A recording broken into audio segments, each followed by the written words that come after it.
guys, welcome back to Sister Sister, a podcast for spiritual baddies. Hope y'all are doing well.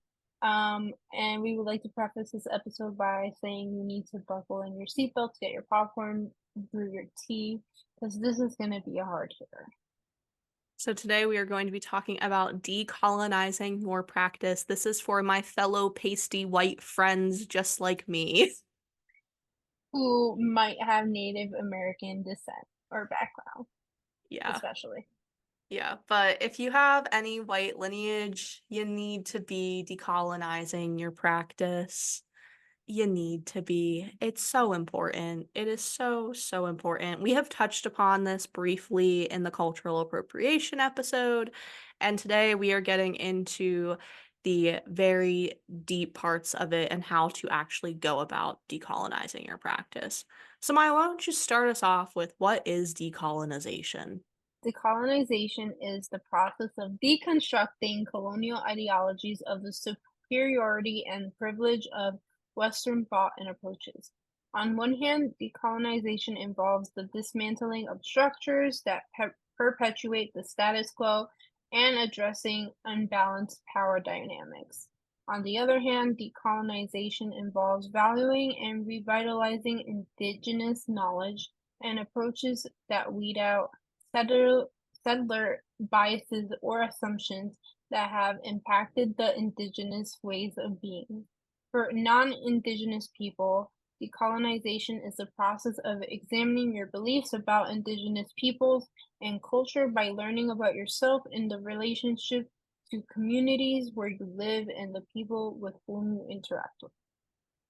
And that is straight from a article, well, it's actually like a research article about decolonization, especially relating to Indigenous people, which is a lot of what you would need to be doing if you're trying to decolonize your witchcraft practice. Because when we say Indigenous, we don't obviously just mean Native American people. There are Indigenous groups all across the globe, which we talk about in the closed practices episode. Go back and listen to it again if you need to. I know it was a long time ago at this point. Um, Yeah, so we're just going to start with some terms that need to be removed from your practice to start with deconstructing. And the first is black versus white magic.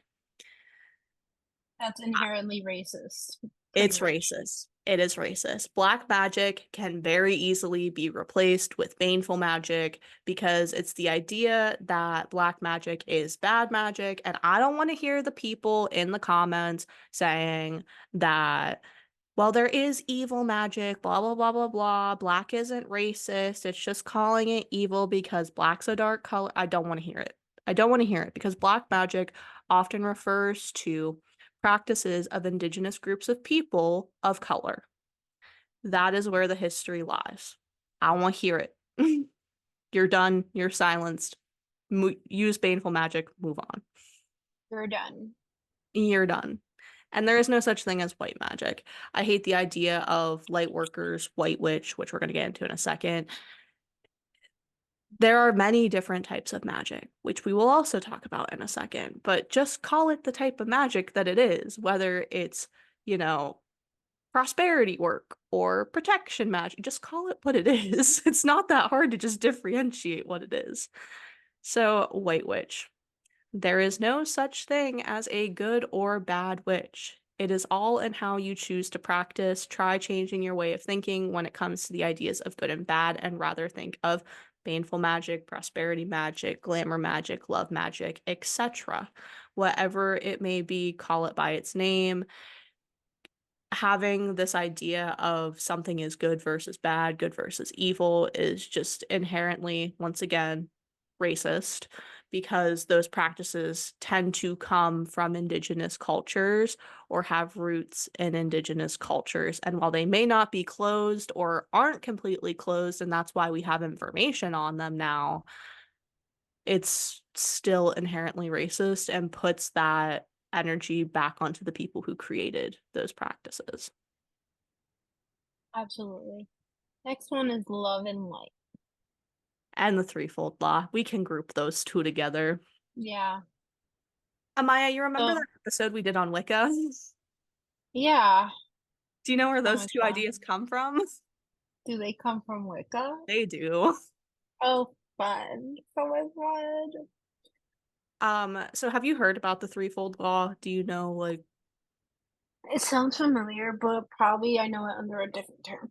okay, so like a little refresher for everyone, the threefold law is basically everything that you do will come back to you in three times the amount, which is why people consider themselves light workers or only love and light individuals, but it's a flawed thinking because everything on Earth has light and darkness. The sun sets so the moon can rise. There is light and there is dark.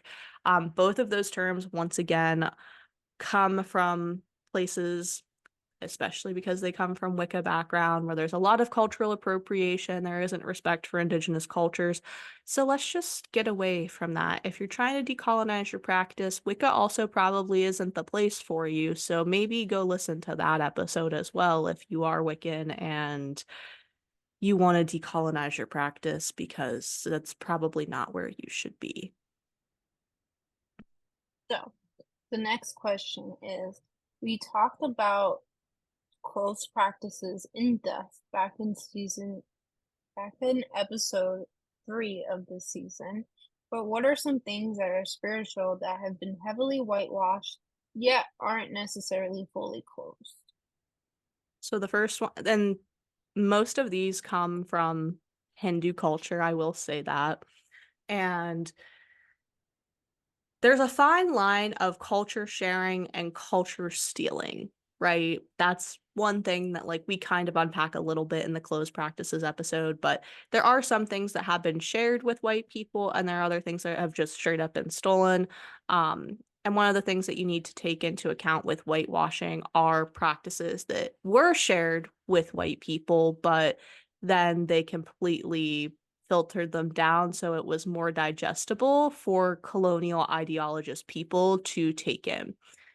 One of those things are chakras, which is the correct way to say it. If you want to read a book on chakras, make sure that you are getting it from someone who is from India. The author is from India. Do some research on that.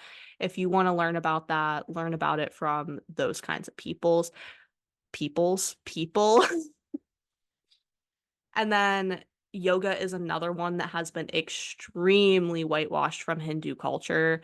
That is something that, once again, if you want to properly learn about it, you should be learning about it from someone who is of that cultural descent, reading books that are written by people from that cultural descent to avoid all of the things that were done and changed about those ideologies to make it more palatable for people who were in more colonial areas of the world. And lastly, karma is very much so whitewash. And I think this isn't even like fully to blame on, like anyone in particular, because it's just the idea has gotten so just like thrown around so much. And if you look at what's considered the Dharma system, which is beliefs in Hindu communities, is that karma is fully based on the reincarnation cycle. So the whole idea of like what goes around comes around really comes from like the colonial idea of it, where they made it more palatable for people because they weren't going to get everyone to just like openly accept reincarnation, especially whenever the colonial ideologist people come from a lot of areas with Abrahamic religion backgrounds, right? That wasn't going to be something that was openly accepted. So, whenever you're trying to educate yourself, and I don't know, Amaya, if you took a world history class when you were in high school, but we did. And, Hinduism was something that was very much so talked about, and we learned like the proper history of chakras and karma and things like that, and the Dharma system and all of that. So I do think there is some education on it. I just don't think that there is enough, especially like we both went to public schools in the north of America, the American country. Yeah, I would say that I definitely remember learning about the Dharma system. I don't know that I learned a lot about chakras and stuff of that nature, but I definitely learned a lot about like the Indians and like the Arabics, how they were closely tied together at one point. That's a whole history lesson in itself.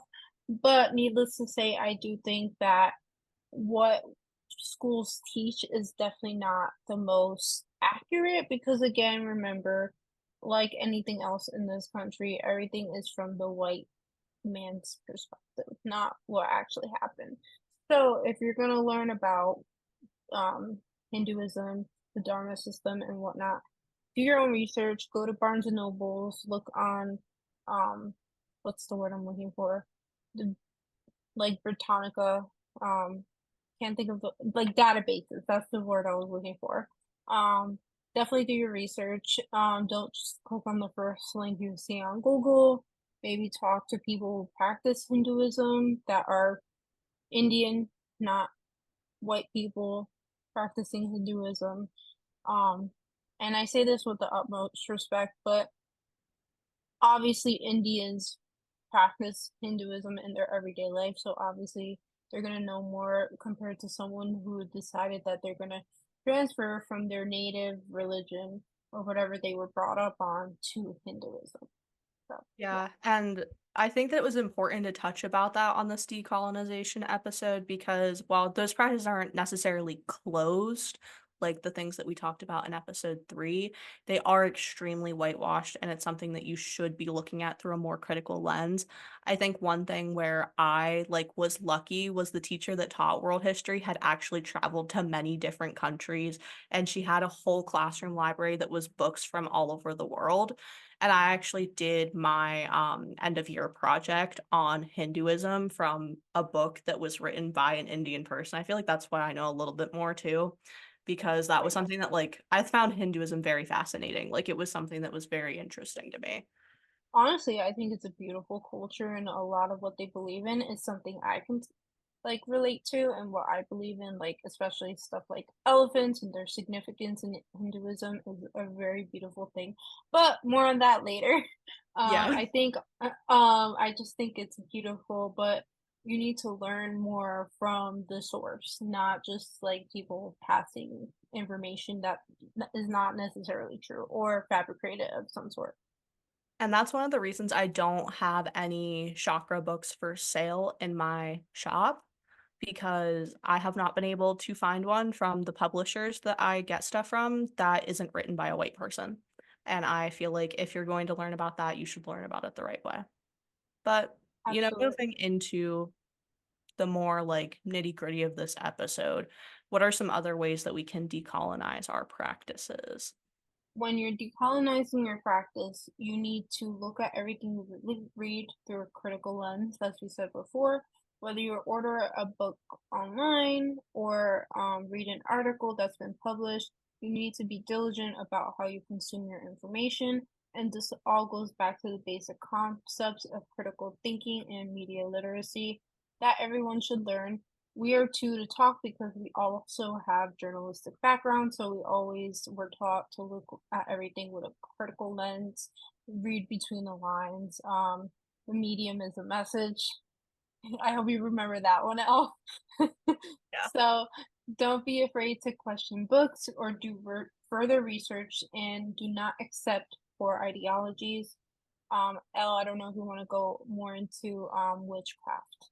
Yeah, so many books in witchcraft will throw around a lot of the stuff that's just complete misinformation, especially books in the Wicca area. Claiming Wicca has been around for thousands of years is just one example, and also continuing to use terms like white and black magic in those books. It's just increasingly problematic as time goes on. You'll also see information about the burning times and claiming it was a witch genocide. That's also not factual. They weren't burning witches. They had no way to prove that these people were witches. They were burning women. The vast majority of victims during that time were women. And they may have had ties to witchcraft, they may not have, but due process wasn't exactly a thing back then. So there isn't really much like public record of those things. But if you look at it for what it is in the, statistics of the people that did end up burned during those times, it was in fact women, not witches. One of the biggest things, which I just talked about this with the chakra topic is researching authors, what's their background, what's their experience, look them up online and do a little digging. I always try to dig into authors of books I read and learn a little bit about the person before reading their book because this is going to give me some great insights on what to expect from their writing. And it's also going to give me some clues about potential problematic language practices that they may have that aren't necessarily open or are completely whitewashed. Also, looking at things because they may have certain biases towards certain groups of people or certain ways of thinking. And this isn't to like bash any fellow witches or anything, but you should question everything you read. And that's not even just from like a witchcraft spirituality standpoint. That is literally everything in life. Critical thinking is such an important thing, and so is media literacy. And as two people with journalistic backgrounds, that is something that was pounded into our heads. If you're not taking notes on a book that you're reading, you probably should reread the book and take notes on it because you're going to come back and realize that there were things you didn't notice, but you wrote them down now. Even putting sticky notes to mark things that made you question something is going to help. Yeah, don't be afraid. Even if you spend $20 on the book, it's yours. Mark it up. And you can even do this on your iPads and your Kindles now. So if you don't read a physical book or a copy of a book, you can go online now and mark it up. If you read on your iPad, you can, I think, especially if it's a PDF, import the PDF to GoodNotes and annotate it there. That's something I've done. I know in Kindle you can highlight and comment stuff if I'm not mistaken, but needless to say, you should be annotating Yeah, your I reading. literally remember in college, like I would even print out articles that professors would have us reading. That way I could write on them because like I Oh, didn't yeah, like I wanted to physically have it in front of me to write on. Like things like that too. Like don't be afraid to mark things up and question things. And if you don't know what someone's talking about with a term, it may come from a closed practice and maybe you should look into it and then that's going to give right. you a better idea of what else is in that book. Absolutely. Don't be afraid to kill trees. Not too many trees, but if, for research purposes, do what you need to do. So, with that being said, avoid using practices from closed cultures or that harm indigenous peoples and our earth. You do not need white sage or palo santo. We already told you this in a previous episode. You do not need chakras, voodoo dolls, or spirit animals to be a witch. Find practices from open cultures and dead religions to use, such as Greek, Roman, or Mesopotamian. There are so many other options available for us to use that appropriation should not occur. Furthermore, the best way to avoid this is to stick to your ancestry. And obviously, in order to find out your ancestry and not just what you know based on what your parents tell you, is to take a DNA testing. So, which is something I need to be doing because I want to know more about mine. And I will note that a lot of these points also came up from different blog posts that I was reading from different witches about decolonizing their own practices. So I will link their blog posts down below so you can go read them as well if you'd like to see more information on it, just so you have kind of another idea. This next part, I'm gonna kind of just like sum up because it's kind of long, but really the main point is that you kind of have to accept if you are a witch and you are white, you have privilege. Yes, there is historically evidence that witches were persecuted or people who were thought to be witches were persecuted. But at the end of the day, when it comes down to it, if you are a white person in a witchcraft space, you are more privileged than a person of color in a witchcraft space. There are still countries that if they find out someone is practicing witchcraft, they are ending your life on a lifetime. And that is something that is very serious and very real still to this day. So you need to look at that privilege that you have and speak up for those communities of people who aren't being spoken up for. There are things that are being stolen from other cultures, and you don't need to be doing that. Lastly, Yeah. so let's talk about working with your ancestors. So you should be doing a deep dive into who your ancestors were and what their ideologies were, hence doing your DNA testing. When invoking ancestors into your practice, it can be great, but if they come from people who would have put down any minority group, and they're likely going to be of white descent, not to be racist at all. Um, and if they would have put down any minority group, you may want to take another look as if you should work with them. Ancestral magic doesn't have to be something you practice, especially if those ancestors were super Christian, were homophobic, or racist, sexist, etc.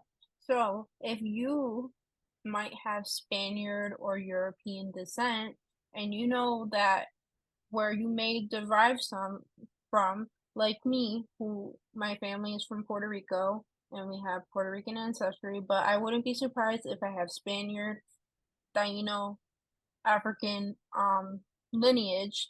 Obviously, I'm not going to be honoring my whiter ancestors because they obviously put down my Taino and my African heritage and my lineage.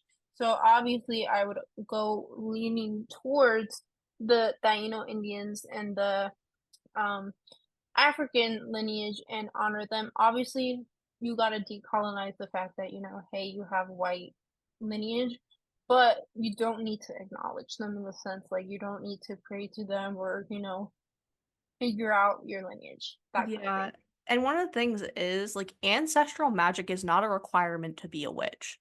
You can choose just not to do it. Like, if you don't wanna go through all of that and try and figure out who in your ancestral line was a piece of garbage and who wasn't, then don't work with your ancestors. If you have very recent ancestors that just passed away and you wanna keep a space on your altar for them to honor them specifically, do that, It doesn't have to be, like, this thing where you're invoking your entire ancestral line. I personally found out that even some of the white parts of my family do have history in witchcraft, so I'm going to continue to honor those, but, like, the parts of my family that were Catholic and were not great people towards marginalized communities, we're not gonna have them in the picture. Um, Right. I know I'm laughing about it, but it's like one of those things where it's like, you think it would be common sense that just don't include them. Like, you don't have to ask them to show up. You don't need their input on things because 9 times out of 10, why would you want someone who was that way in a past life to be helping you whenever they wouldn't be approving of what you're doing anyways? Right, exactly. They were gonna be haters either way, so you don't need that energy in your life. Put it like that. But essentially, yeah, um, you're gonna come from different ancestral lines. You're not gonna just be like I don't know for a fact that I'm fully 100% Puerto Rican. I know that I probably am not. I choose to claim that because I haven't got my DNA done, but I know for a fact that my lineage will say otherwise, and I will need to go through and decide which I'm going to be honoring and which I'm gonna be like, "Hey, respect to you, but can't work with you. Keep it moving." Like, it's just let's keep it at that. But needless to say, with all that, just again, do your research. We can't tell you enough how you should do your research. If it's really important to you that you want to learn about your ancestral lineage, you need to get a DNA testing. And yes, your DNA might go to the government. I can't guarantee you that it's not. We all know this. They already have your DNA, so they're just gonna have more of it anyway. Let's keep it real. But if you do want to know like where you truly do come from, because I have family members, like my sister, for example, we're not biologically related, but she only has like 7% Afro Puerto Rican in her, and like the rest is like Jewish and European and this, that, and the third. Like we're not truly where our family says we're from, so we gotta go back and do the history. But yeah, and as far as, practicing other religions like Hinduism that are not necessarily closed, make sure you're doing your research and, learning from people who are in fact Indian and not people who are not Indian that just decided that they were going to practice Hinduism. No shade, all respect. It's just better when you're going directly to the source. Elle, would you like to add anything? No, I think we've pretty much covered it. Today was a very hard-hitting topic, and it's gonna be hard for some people to listen to. If you are offended, maybe you should take a look at that and kind of think about why you're offended. And, your cognitive dissonance will deactivate your critical thinking skills the moment you're triggered, in the words of Jasmine. So, Yes, on TikTok. we're not trying to offend you. If you're offended, maybe you need to go do some inner work. Right. Yeah. Then come back and decide when you're ready to do all that. To move things to a lighter note, let's go into our astrology almanac with Elle. Astrology almanac, astrology almanac with Elle.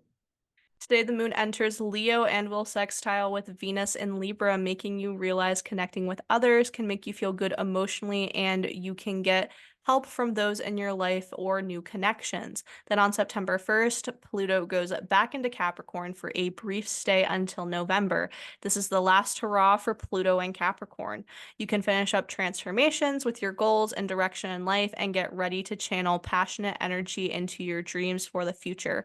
On the 2nd, we have a new moon in Virgo. You can start projects and make progress quickly. You can get organized, make lists, but put together a routine or regimen, improve your schedule, maximize productivity, and get efficient. Also, happy organized birthday to me. Period. At least with a Mercury retrograde, you're still organized. Then on the 4th, Mars enters Cancer. Mars entering Cancer means you can be driven by what you feel. Your emotions can motivate you to take action, and you can address home and family matters. Okay, I like this. I really do. It sounds really good and positive and uplifting compared to this episode we just had. So, now to my favorite part of the show, tarot time. Tarot time. Here we are for tarot time. What does the card have to say? The cards. I am not taking all of those. Try again, Spirit. Spirit was like, pick these, all of them. There was 6 cards. 6 cards is crazy. Okay, we got the 8 of Pentacles. It is time to put in the work. Lean into your creative side, your passions, things that really just kind of drive you, and put in the work. Virgo new moon this week, very much so. Starting new projects, following your passions and your dreams. Love that. Love the positivity. So, with all that being said, thank you guys for tuning in to another episode of Sister Sister. Make sure you follow us on Instagram and TikTok, and make sure to subscribe on our YouTube channel and maybe turn on post notifications so you can see when the next episode is loaded. We only have one more in this season. Oh man, this next one I'm excited for, but we won't see you guys for a while, but we will be back with more crazy and cool new things and maybe some new other things that we cannot yet reveal along the way. That's all for now. Hope you enjoyed this episode and take care. See you next time. Bye, guys.